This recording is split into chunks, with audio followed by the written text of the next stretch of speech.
Yemeni Houthis launched several UAVs at various targets inside Israel. The claimed targets were in Tel Aviv and the vicinity of Eilat. During one of the attacks on several settlements southwest of Jerusalem, large parts of a rocket fell after being intercepted by air defense, injuring 15 people.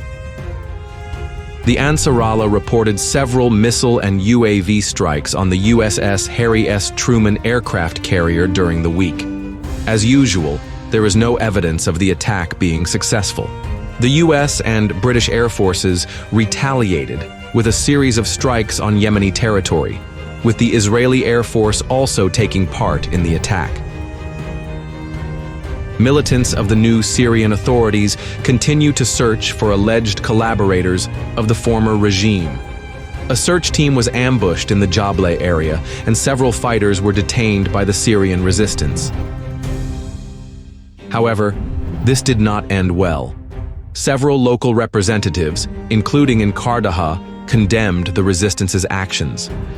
Later, one of the resistance leaders, Bassam Nasser al-Din, blew himself up with a grenade during an attempted arrest by HTS militants.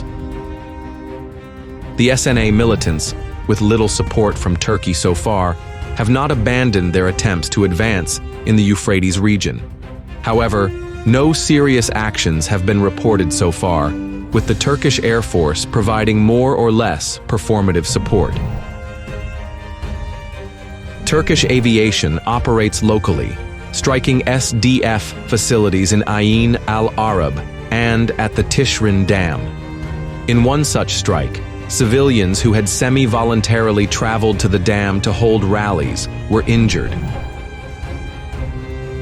In southern Syria, Israeli troops are carrying out their traditional search operations. The Israelis detained French journalist Sylvain Mercadier and Syrian lawyer Mohammed Fayyad in Quneitra.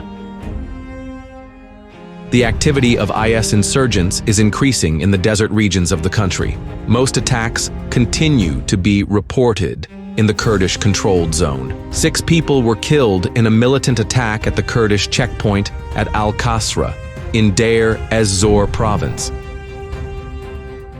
Against this background, after the transfer of new forces to Deir ez-Zor province, the activity of American troops is also increasing.